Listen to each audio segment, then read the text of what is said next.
The moment I opened the barn door and saw that glint of silver buried beneath the straw, my heart skipped a beat. It wasn't feed. It wasn't wire. It wasn't anything that belonged to a chicken coop. I dropped the metal pail in my hand, the feed spilling all over the dirt floor. My eyes stayed locked on the corner of the coop where something sharp and cold reflected the morning sun like a warning. That wasn't supposed to be there. None of this was supposed to happen. They said they were just going to the mountains. They said they needed someone to watch their chickens, but they didn't say a word about this. Before I dive in, I'd love to know where you're watching from. Hit that subscribe button and give this video a like. It really helps more people hear stories like this. The day my son Michael called, I was sitting on my porch sipping tea and watching the birds. I'd finally gotten used to my quiet little retirement routine. After all the chaos of working in a hospital for 30 years, I craved this kind of peace. But when Michael said, "Mum, we need a favour," I didn't hesitate. I mean, what kind of mother says no to her only child? He and Kelsey had booked a trip to Colorado, some fancy cabin up in Aspen. "We just need someone to check on the chickens and make sure they're fed and watered," Kelsey added. "They're really low maintenance." I didn't ask questions. I packed my weekend bag and drove to their house the next morning. They'd left already. A note sat on the kitchen counter with a list. "Feed in the bin, water every morning, eggs are yours if you want them, back Sunday night, love you." I smiled at their handwriting, Kelsey's neat loops, Michael's sloppy block letters underneath. I took it as a little adventure. I thought it would be a nice change of scenery. The first day was uneventful. I fed the chickens, gathered the eggs, and spent the afternoon baking in their kitchen. Their house was far more modern than mine, open plan, smart appliances, everything shiny. But something felt off. That night, I went to lock up the coop. The wind had picked up, and the trees creaked outside. I flipped on my flashlight, walked to the coop, and noticed something strange. One of the boards near the base had been pulled away, not cleanly, but like something had been pried off. I knelt down and peeked through. Behind the coop there was an odd depression in the earth, fresh dirt. It looked like something had been dug up recently, or buried. I tried to shake it off. Maybe a raccoon? Maybe they'd done some gardening. I wasn't trying to jump to conclusions, but I felt that twitch in my gut. That old instinct from my nurse days, the one that told me when something just wasn't right. The next morning, I woke up early and made my way out to the coop before breakfast. I brought a spade this time, just to satisfy my own curiosity. I pried open the warped board and knelt in the dirt. I started digging. A few inches down, I hit something solid, not wood, not rock. It had a metallic ring when I tapped it with the edge of the spade. I cleared more of the dirt. It was a long grey box, not too big. I thought maybe it was a toolbox. But when I tried to lift it, it was heavy. Too heavy. I dragged it out from under the coop and laid it on the grass. The lock was broken, rusted open. My hands trembled a little as I flipped the lid. Inside were stacks of cash, bundles wrapped in rubber bands, some of them still marked with banking labels. And not just a little, thousands, maybe tens of thousands. I stared at it, stunned. My mouth went dry.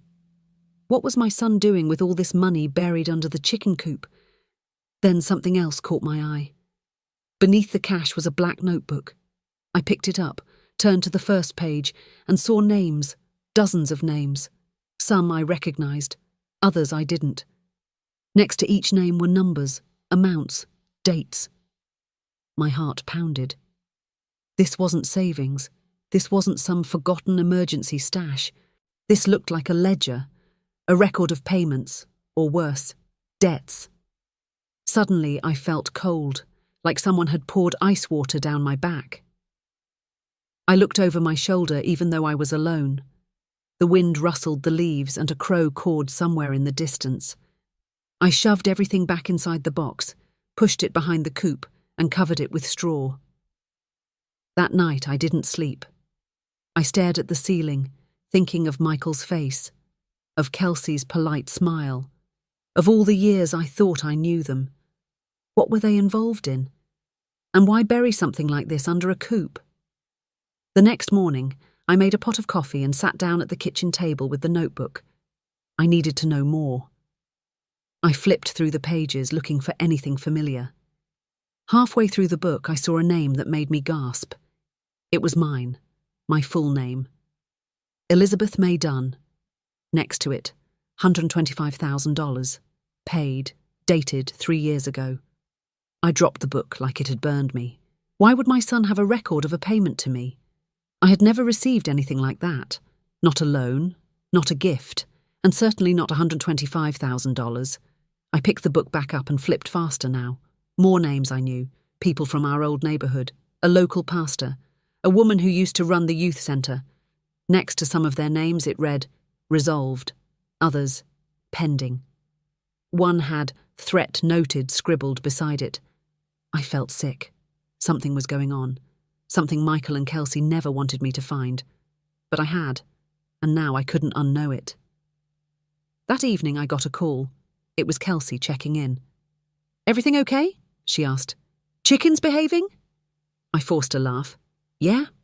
All good." "Okay, great. We'll be back Sunday evening. Thanks again, Liz." I hung up and stared at the phone. I had a decision to make. Do I confront them when they return? Do I take the ledger to someone? Or do I pretend I never saw it, but deep down I already knew? I couldn't walk away from this. Something else was buried out here, and I was going to find it. I didn't go near the coop the next morning. I stayed inside, pacing the living room with the notebook clutched to my chest like it might disappear if I let go. My thoughts were spinning so fast it was hard to breathe. What did $125,000 paid even mean? Paid by who? To whom? For what? And why in the world was my name in there? The night before I had convinced myself I'd imagined it. That maybe the name was someone else's, that maybe it was all some misunderstanding. But no. There it was, in black ink, plain as daylight. Elizabeth May Dunn, $125,000, paid. I kept reading that one line over and over, like it might change if I blinked long enough. I sat down at their sleek white dining table, opened the book again and started going name by name. The way Michael had written it was almost methodical. Every line dated. Every entry followed a pattern. There were payments made to names I didn't know, and some I vaguely remembered from his childhood, his old soccer coach, one of his high school teachers, even a neighbour who moved away 5 years ago. None of it made sense. But something started to emerge. Almost every person listed had some connection to money. Either they were owed or they paid, or they were flagged with short notes like repaid, still pending, secured. It was like Michael had his own secret financial world running behind the scenes. My son, the quiet IT guy who barely spoke at dinner, had a hidden operation buried under a chicken coop. I looked at the black safe box again, still tucked behind the straw like it was just another forgotten tool. It wasn't. I decided to call someone. Not the police. Not yet. I needed someone who wouldn't judge me. Someone I trusted. So I called Denise, my best friend from the hospital. She was retired too. Smart, calm, never the type to overreact. "Denise, can you come over?" I said, trying to sound normal. "I'm at Michael's place. He and Kelsey are out of town. I just found something strange." She arrived an hour later with a scarf in her hair and a thermos of tea in hand. "What's going on?" she asked the second she stepped inside. I didn't speak. I handed her the notebook. She flipped through a few pages, eyebrows raised higher with every line. After 5 minutes, she finally looked up. "Beth, this looks like a black ledger." "A what?" "Something used to track hidden money. Illegal money. I saw stuff like this during my accounting rotation. It's not the kind of thing you keep if you're running a chicken farm." I laughed, but it came out shaky. She closed the book slowly. "How long have you known about this?" "Just yesterday. I found it under the coop. There's a box, full of cash." Denise's face paled slightly. You need to be careful. I nodded. That's why I called you. We didn't touch the box again. Instead, we spent the afternoon talking through theories. Was Michael laundering money? Involved in something criminal? Hiding it from Kelsey? Or worse, was she involved too? None of the answers sat right. I had raised him better than this. But now, I wasn't so sure. Denise left around 5 p.m, promising not to tell anyone. I made her swear. This stays between us for now, I told her, until I know what I'm dealing with. But something changed after she left. I stopped feeling safe. I kept seeing shadows where there were none. Every little creak in the walls made my heart race. I pulled all the curtains shut and turned off every light except one lamp in the corner of the living room. I carried the notebook around like it was a weapon. And then around 8 p.m, my phone buzzed. No caller ID. I almost didn't answer, but curiosity, or maybe instinct, made me swipe up. Hello? A pause. Then a deep male voice spoke. Don't look any further. I froze. What? You heard me. Put the book back, forget what you saw, and walk away. This isn't your business. Who is this? My voice was barely a whisper. Another pause. This is your only warning. Then the line went dead. I stood there, the phone still pressed to my ear. My entire body went cold. How did they know? How did they know I found the notebook? Had someone been watching me? I ran outside in my slippers, flashlight shaking in my hands, scanning the dark backyard, the edge of the coop, the garden beds. Nothing, but every rustling leaf made me jump. I was being watched. I was sure of it. Back inside, I checked the doors, locked every window, and then, for the first time in my life, I slept with a knife under my pillow. The next morning, I woke to a strange noise. It was early, maybe 6 a.m, and the light outside was just beginning to brighten. I pulled on a sweater and walked toward the back porch. There was movement at the coop. I gasped. A man, dressed in black, hood over his head, was crouched at the back of the coop, digging. I stepped back and slammed the door shut. The sound echoed through the kitchen. When I looked again, he was gone, vanished, like smoke. I ran outside. My heart pounded so hard it made my chest ache. I searched behind the coop. The straw had been moved. The box had been dragged out slightly, but not opened. He hadn't found the notebook. I had it in my bag, but he'd almost taken the cash. I pulled it back, covered the space with the tarp and 2 flower pots. Then I did something I never imagined I would do. I set up the baby monitor from the guest room, the one they used when Kelsey's niece visited, and pointed it straight at the coop. If someone came again, I would know. Later that day, I got another call, this time from Kelsey. We just got some snow up here, she said cheerily. Still good down there? I forced my voice to stay calm. Everything's fine. Thank you again, Liz. I don't know what we'd do without you. That made me pause. She didn't know what I'd do either. Because this wasn't just about chickens anymore. This was something else. And I was going to find out the truth, no matter what it cost. I didn't leave the house for the next 2 days. I couldn't. Every time I stepped outside, I imagined someone behind the trees, someone watching from the neighbour's shed, someone waiting for me to walk out far enough so they could get to the coop again, or worse, get to me. I kept the baby monitor on at full volume. It sat beside me wherever I went, living room, kitchen, even the bathroom. I watched the grainy black and white feed of the coop like it was my job.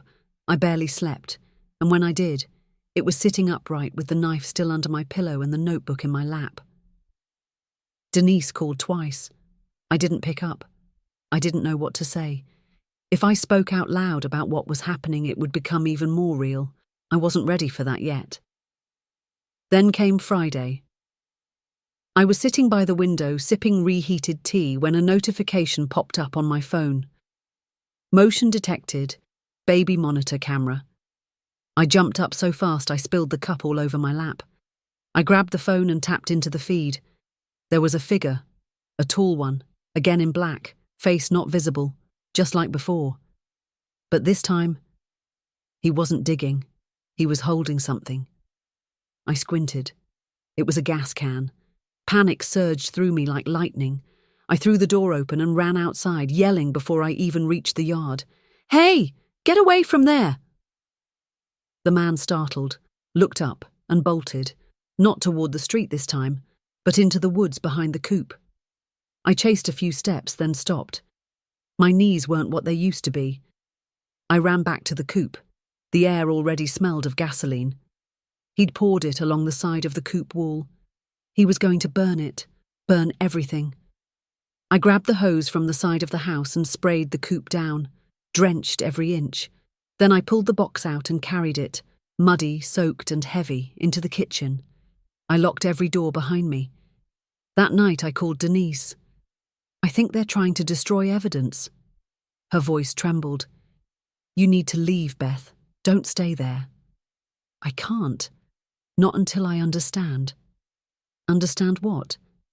"What my son has gotten himself into." There was a long silence. Then she said, "I've been thinking. You said the ledger had names of people from your old neighborhood, right? People you knew." "Yes." "And your name was in there too." I nodded, even though she couldn't see me. "Beth, I think Michael used your identity." I froze. "What? You said you never got any money, right? That 125 grand. It wasn't paid to you. It was paid using your name." "But why?" "Because you're clean. You have no criminal history, no debts, no flags. If he needed to launder money, hiding it under his mother's name would be the perfect shield." My stomach turned. I couldn't breathe for a second. He couldn't do that to me. "Beth, how well do you really know your son?" I hung up. I didn't want to hear it. But the words stayed with me, bouncing around my head like bullets. That night I pulled the notebook out again and flipped to my name. The date next to it, March 14th, 2020. I racked my brain. What happened then? And then I remembered. That was the month Michael called me, panicked, saying they were having financial trouble and needed to move money fast. He said they were liquidating an asset to pay off something urgent. I didn't ask questions. I just told him I was here if he needed me. And then, days later, he called again and said it was all sorted. I never asked what he did. I never thought he'd use my name. I needed proof. So the next morning, I did something dangerous. I went into his office. I hadn't touched it until now.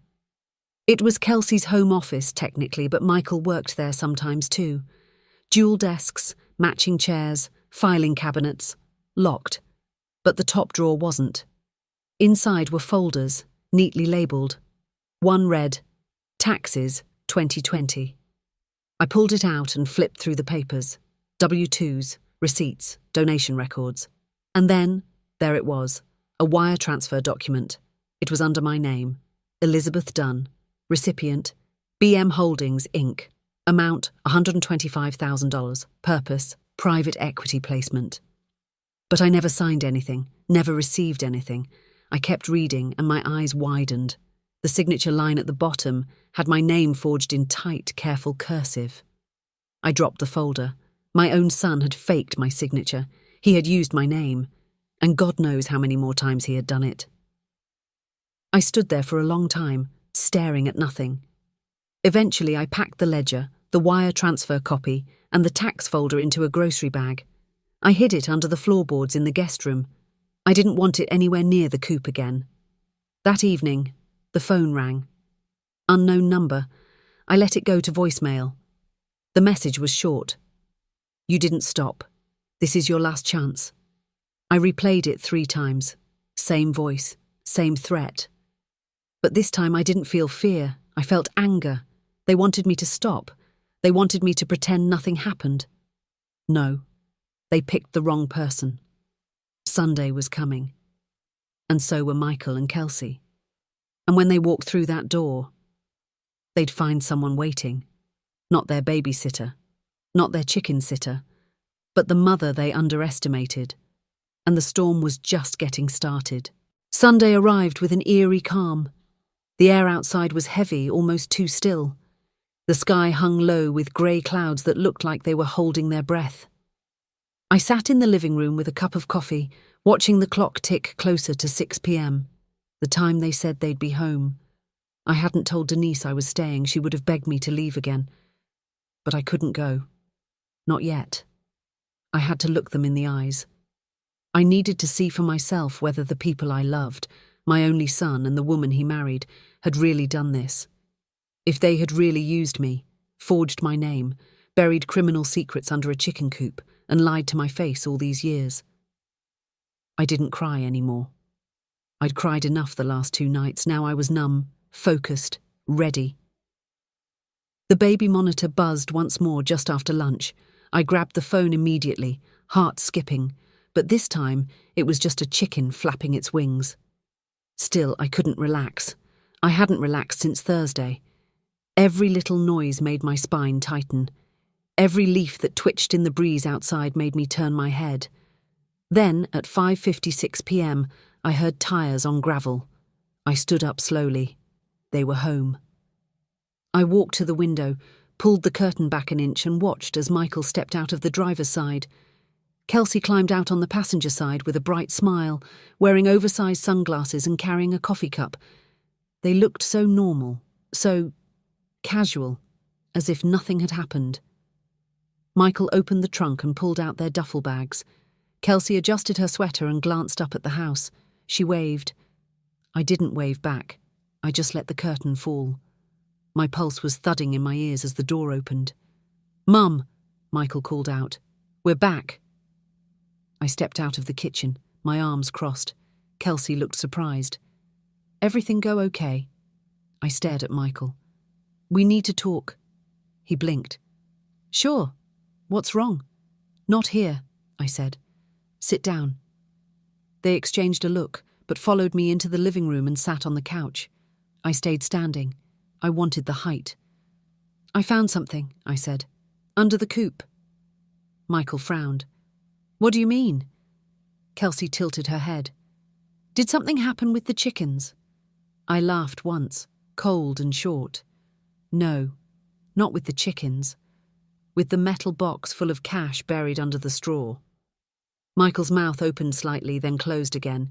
Kelsey's face paled. "I also found the notebook," I continued. "Your little black ledger, all the names, all the dates, all the fake payments." Michael stood up quickly. "Okay, Mum, I think you're misunderstanding." "No," I cut him off. "Don't lie to me, not now." He froze. I pulled the wire transfer document from my sweater pocket and tossed it onto the coffee table. Kelsey reached for it, but I slapped her hand away. "I know you used my name," I said. "I know about the forgery, the false transfer, the $125,000 I never received." "Mom, please," Michael began, but his voice broke. "You forged my signature," I snapped. "You used me." He sank back down like his knees gave out. Kelsey just stared at the paper. "I didn't know what else to do," Michael said softly. "We were in deep. The company was going under and I didn't want to tell you. I didn't want you to think I failed." I stared at him. "So you committed a crime instead?" He shook his head. "I didn't mean for it to go that far. I thought I could fix it before it caught up to us." Kelsey finally spoke. "We only did it once. Just the one transfer. Then it snowballed. We thought we could pay it back and pretend it never happened." "But it did happen," I said. "And now someone's threatening me, watching me. They tried to set fire to your coop, Michael." His head shot up. "What?" "They poured gasoline. I chased them off. Twice. I have the footage." Kelsey's hand flew to her mouth. "Oh my God." "They left me a voicemail," I said. "Told me to walk away, to forget everything. Do you have any idea who that could be?"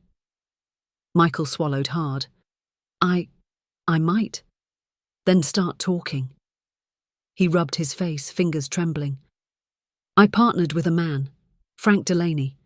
He was supposed to help clean the money, invest it into startups and flip it. He's ex-corporate, used to work in banking, but he got disbarred years ago. I thought he was safe. I didn't know he was still connected to people who handle things." "Handle?" I echoed. "As in threaten your own mother?" "I didn't think he'd ever find out where the stash was," Michael said. "But maybe he did. Maybe he's watching. Maybe he sent someone. He did send someone, I said coldly, and next time I don't think they'll just try to burn the coop. Kelsey was crying now. I didn't comfort her. Michael sat like a broken shell. His face was pale, his hands limp in his lap. So here's what's going to happen, I said, my voice low and calm. You're going to take that notebook, and you're going to go to the police. You're going to confess. You're going to tell them everything. If you do that, I'll give them the proof I have and tell them you came clean on your own. Michael looked up at me. Mom, I'm giving you a chance, I said. One chance to do the right thing. What if I go to jail? Then you'll go knowing your mother didn't bury it for you. You'll go knowing you tried to make it right. He nodded slowly, and tears started rolling down his cheeks. Kelsey looked up. What about me? I turned to her. That depends. Did you sign anything in my name? She shook her head. No, but I knew. I let it happen. Then you need to tell the truth too. We sat in silence for a long time. Then Michael stood. I'll go tomorrow. No, I said. You'll go now. I'll drive you. And I did. I didn't speak the entire ride to the police station. I held the grocery bag of evidence tight against my chest and stared out the window while my son sat beside me, silent, ashamed, and finally, honest. The police station sat tucked behind a row of dull grey government buildings, a squat two-storey structure with chipped paint and the faint hum of a flickering security light above the entrance. The parking lot was mostly empty, save for 2 cruisers and a maintenance van. It looked quiet. Too quiet. Michael gripped the door handle but didn't move. I didn't look at him. My hand stayed firm on the steering wheel, even though the engine was already off. You can still walk away, he said quietly. You can say you didn't know anything. Just go home, Mum. I turned to him at last. You think I'm here for me? He didn't respond. I'm here because you made me part of this. You used my name. You buried money under a coop like it was a spy novel. You brought this into my life. And now you're going to fix it. He nodded, slowly, eyes glossy. Okay. We got out of the car and walked inside. The smell of old paper, sanitizer, and burnt coffee greeted us like a wall. Behind the glass partition sat a young officer, barely older than 25. Michael stepped up to the desk. His voice cracked as he spoke. I need to report financial fraud, he said, and identity theft. The officer blinked, clearly not expecting that. You want to report yourself? Yes, he said, and I have proof. I handed over the grocery bag, heavy with the notebook, the forged documents, and a copy of the video from the baby monitor that showed the masked man with the gas can. The officer asked us to wait. 45 minutes later, we were called into a back office. Detective Maria Benton was in her mid-50s, with silver-streaked black hair pulled into a bun, sharp eyes that missed nothing, and a voice that could cut glass. She asked Michael to tell her everything. And he did. For nearly 2 hours, he confessed. From the moment he got involved with Frank Delaney to the first fake transaction, how he forged my signature, how he buried the cash, how he thought it would just be one time, but the debt kept growing, how Delaney promised to flip it and return it clean, but instead used it to trap them. He said if we ever talked, Michael whispered, he'd ruin us, or worse. And now? Detective Benton asked. Michael looked at me. I have nothing left to hide, he said. They took our statements separately. I told them everything from the moment I opened the coop to finding the notebook, to the threats, to the man outside at night. Detective Benton took it all in, barely blinking. When I finished, she leaned back. Delaney's name came up in an open investigation 2 years ago, she said. But we didn't have a trail. If what you're saying is true, we have one now. That ledger could be the key. She stood. You did the right thing coming here, both of you. But that didn't stop what came next. They booked Michael. Right there. In front of me. Handcuffs. Mugshot. Holding cell. My heart twisted as they led him down the hall. Kelsey called me while I was still in the waiting room. "Is he okay?" she asked. "He confessed," I said. "They're holding him." "What about you?" "I'm going home." Silence. "Thank you," she said, "for not walking away." "I almost did," I admitted. "But then someone tried to set me on fire. That tends to keep you invested." She gave a small, broken laugh. "Take care of yourself," I said. "And Kelsey, cooperate. Don't make this worse." "I will." I hung up. The sky outside had turned darker now and the air had shifted. Rain clouds gathered in thick folds over the rooftops. I got into my car and started the drive home, headlights slicing through the first drops of drizzle on the windshield. Back at the house, everything felt different. The coop sat quiet, the chickens unaware of the chaos that had unfolded around them. I walked out to it one last time. I pulled up the tarp, reached into the dirt, and touched the empty patch where the box had been. Gone now.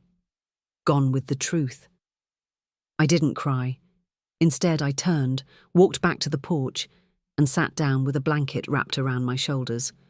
The wind picked up slightly, rustling the trees along the edge of the yard. I closed my eyes. For the first time in days, I slept. A month passed. Then 2. Michael's case hit the local news. They called it the Coop Ledger scandal. People loved the irony, fraud and laundering buried beneath an old chicken coop in a quiet town. Headlines wrote themselves. He cooperated with the investigation, gave them names, testified, helped track the money trail all the way to Delaney. They arrested him in Las Vegas. Turns out, he was still operating under a fake identity, working as a consultant for tech startups. But behind the scenes, he was draining accounts, flipping ghost transactions, and laundering money through shell companies. The notebook had names that matched old reports from 3 different states. It was the break law enforcement had been waiting for. Michael got a plea deal. 2 years in federal prison, possibly reduced for cooperation. Kelsey avoided charges, but she didn't avoid divorce. She filed in silence after the sentencing, said she couldn't do it anymore. I didn't blame her. Michael and I wrote letters. He apologized. Deeply. Often. I didn't reply at first, I wasn't ready. But eventually, I wrote back. My letters weren't warm, but they were honest. He said prison was strange but not terrifying. He was teaching a GED class to other inmates, said it helped him feel useful again, like he was fixing something, anything. Meanwhile, I sold my house and moved. Too many memories, too many eyes after the story hit the news. I found a small cottage near the lake, quiet, green, safe. The coop was gone. I never wanted to see another chicken again. One afternoon, as I sat on my porch, watching the wind roll across the water, I got another letter. From a woman I didn't recognize. Her name was Angela Rowe. She said her father's name had been in the ledger. He was a victim. He lost everything. He'd passed away before he saw justice. But because of me, because I didn't stay quiet, she said she could finally breathe again. I cried for a long time after reading that letter. Not because I was sad, but because, for once, I felt like maybe something good had come out of all the pain. Maybe I wasn't just the woman left behind to feed the chickens. Maybe I was the one who found the truth buried in the dirt and refused to look away. Because sometimes, what you find while everyone else is gone isn't just something else. It's everything.